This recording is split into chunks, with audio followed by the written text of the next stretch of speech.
اچھا، بعض دفعہ ایسا ہوتا ہے کہ آپ کسی مسجد میں ہیں اور اس مسجد میں آپ وضو کے انتظار میں کھڑے ہیں، استنجا کے لیے لائن ہے، یعنی مسجد میں 2 واش روم ہیں اور آپ 10-20 لوگ آ گئے اور آپ نے طہارت کرنی ہے اور 5-10 منٹ بعد جماعت کھڑی ہونے والی ہے اور 10 لوگ لائن میں کھڑے ہیں۔ اب وہاں پر اگر آپ، بعض ہمارے بھائی جو طہارت میں اچھی طرح تسلی کے لیے وہ کیا کرتے ہیں، ٹیشو لے کر کھڑے ہو کر تھوڑا سا چلتے ہیں، تھوڑا سا، یہ اچھی بات ہے، لیکن اگر وہاں پر اگر ہر بندہ اگر اس طرح کھڑے ہونے لگے، 2-3 منٹ میں کھڑے ہونے لگے تو پھر جو ہے نا وہ جماعت رہ جائے گی، بعض بھائیوں کی جماعت رہ جائے گی۔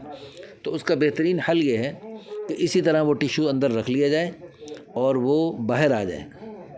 ہے جی۔ پھر بعض یعنی تھوڑا سا چل پھر لے، پھر اس کے بعد اس کو جلدی سے یعنی استنجا کر لے، نماز کے قریب استنجا کر لے اور پھر جو ہے نا وضو کرے اور نماز پڑھے۔ اور اگر ایسا ہو سکتا ہے کہ یعنی اگر وہ ٹیشو آپ نے یعنی اندر کر دیا، ٹیشو پورا اندر کر دیا، تو پہلے اچھی طرح وضو طہارت حاصل کر لی،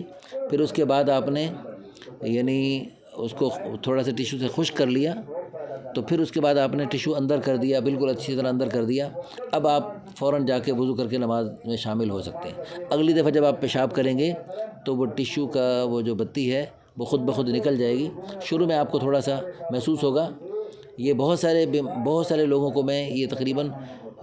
20 سال سے یہ مسئلہ بتا رہا ہوں، بہت سارے مریضوں کو الحمدللہ یہ مسئلہ بتایا اور لوگوں کو الحمدللہ اس سے بہت فائدہ ہوا۔